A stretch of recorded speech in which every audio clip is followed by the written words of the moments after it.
Konon, di suatu tempat di Jazirah Arab, tersebutlah suatu kaum bernama kaum Ad. Mereka tinggal di daerah yang bernama Al-Ahqaf, dan dikaruniai Allah dengan tanah yang subur dan sumber air yang melimpah, sehingga mereka dapat hidup makmur dengan bercocok tanam. Ciri khas dari kaum Ad adalah mereka memiliki fisik yang tinggi dan besar. Selain itu, mereka juga terkenal sebagai kaum yang sangat pandai dalam bidang pertanian. Mereka mahir mengolah tanah yang semula tandus menjadi subur. Mereka juga terkenal piawai membuat gedung-gedung besar yang megah. Tak ada yang bisa menandingi kehebatan kaum Ad pada masanya. Namun, atas segala kelebihan yang diberikan oleh Allah Subhanahu wa Ta'ala tersebut, kaum Ad lupa untuk mensyukurinya. Mereka justru menjadi sombong dan congkak. Sifat sombong itulah yang kemudian menimbulkan permusuhan dengan kaum yang lainnya. Mereka juga tidak mau bertakwa kepada Allah, dan lebih memilih menyembah berhala yang bernama Samud, Sada, dan Al-Haba. Di tengah kondisi akhlak kaum Ad yang semakin buruk, Allah lantas mengutus Nabi Hud untuk berdakwah kepada mereka. Mengajak kaum Ad untuk kembali ke jalan yang benar. Firman Allah dalam Al-Quran. Dan kepada kaum Ad kami utus saudara mereka, Hud. Ia berkata, "Hai kaumku, sembahlah Allah. Sekali-kali tidak ada bagimu Tuhan selain Dia. Kamu hanyalah mengada-adakan saja." Quran Surat Hud ayat 50. Nabi Hud alaihi salam merupakan putra dari Syam bin Nuh. Dengan kata lain, beliau adalah cucu dari Nabi Nuh alaihi salam.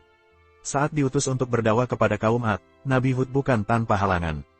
Kaum Ad justru menuduhnya sebagai seorang penipu yang hanya menginginkan sesuatu dari mereka. Ajakan Nabi Hud agar mereka kembali ke jalan yang benar tak pernah dihiraukan oleh kaum yang congkak itu. Kaum Ad bahkan berani menantang Allah agar menurunkan siksa kepada mereka. Mereka merasa menjadi kaum yang paling kuat sehingga tak ada yang bisa mengalahkan mereka. Mereka tak pernah menyadari betapa besarnya kekuatan Allah, hingga Allah benar-benar menurunkan azab itu kepada mereka. Kepada kaum Ad yang sombong, Allah lantas memberi peringatan berupa bencana kemarau yang amat panjang.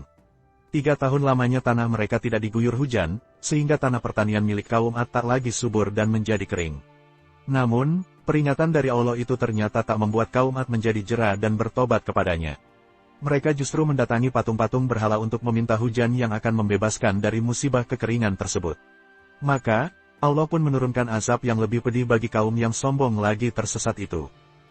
Di langit, tiba-tiba muncul awan hitam bergumpal-gumpal. Melihat awan tersebut, kaum Ad semula menyambutnya dengan riang. Mereka mengira awan itu pertanda hujan akan segera datang. Namun, ternyata bukan hujan yang turun melainkan angin topan yang maha dahsyat.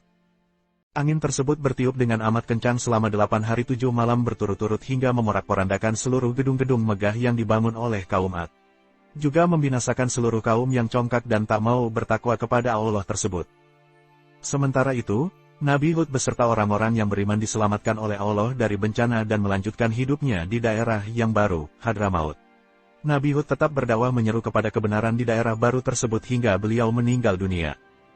Sebagaimana firman Allah di dalam Al-Quran. Dan tatkala datang azab kami selamatkan Hud dan orang-orang yang beriman bersama dia, dengan rahmat dari kami. Dan kami selamatkan pula mereka di akhirat, dari azab yang berat. Quran Surat Hud ayat 58. Dan itulah kisah kaum Ad, yang mengingkari tanda-tanda kekuasaan Rob mereka. Dan mendurhakai Rasul-Rasul Allah. Dan mereka menuruti perintah, semua penguasa yang sewenang-wenang, lagi menentang kebenaran. Quran Surat Hud ayat 59. Dan mereka selalu diikuti dengan kutukan, di dunia dan begitu pula di hari kiamat.